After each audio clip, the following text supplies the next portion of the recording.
जब शादियों का सीजन आता है तो सबके लिए बाहर लेकर आता है, पर मेरे लिए नहीं, क्योंकि मुझे तो बस कपड़ा प्रेस करने के लिए मिलता है, वो भी किसी और का। तभी मेरी बेबी डॉल दी जाती है और बोलती है कि क्या कर रही हो। तो मैं बोलती हूँ कि कपड़ा प्रेस कर रही हूँ, तो वो बोलती है तुम्हारे हिस्से में तो बस यही है। मैं बोलती हूँ कि चली जाओ नहीं तो मार दूंगी। तभी वो घर से बाहर आती है और हमारे इस सुंदर रूपी घर के सामने खड़ा हो जाती है और ऐसे दिखने लगती है कि लगता है कि दुनिया में सबसे सुंदर हमारी घर हो।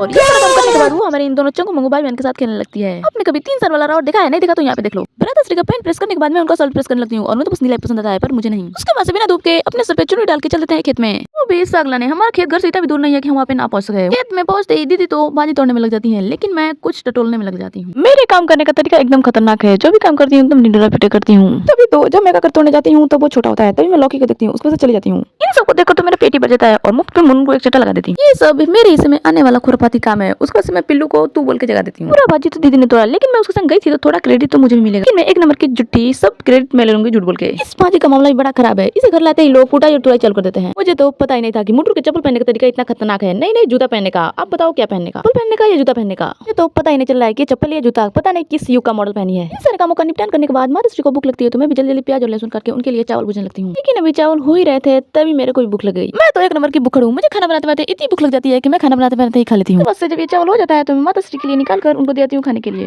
उसके बाद से मैंने जल्दी जल्दी भाजी को छोक के उसको बना लिया और उसके बाद से रोटी बनाने लगी। मेरे रोटी बनाते ही सब लोग खाना खाने लगते हैं। हमने तो इसे खाया। अगर आपको ये वीडियो पसंद आया तो चैनल को सब्सक्राइब जरूर कीजिएगा। मिलते हैं नेक्स्ट वीडियो में, तब तक के लिए हर हर महादेव।